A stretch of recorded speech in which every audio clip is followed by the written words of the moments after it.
चला, अशा प्रकारे आम्ही पहिल्या देवदर्शनाच्या ठिकाणी आलेलो आहे आणि देवी नरम पडलेला आहे एकदम.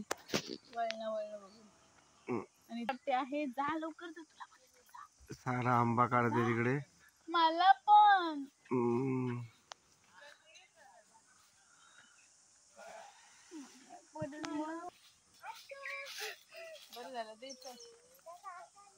तिकडे ठेवायचं तांदळात.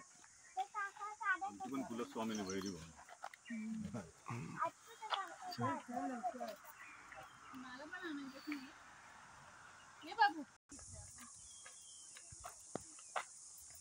हारचेरी येथे मंदिरात आलेलो आहे. देवदर्शनासाठी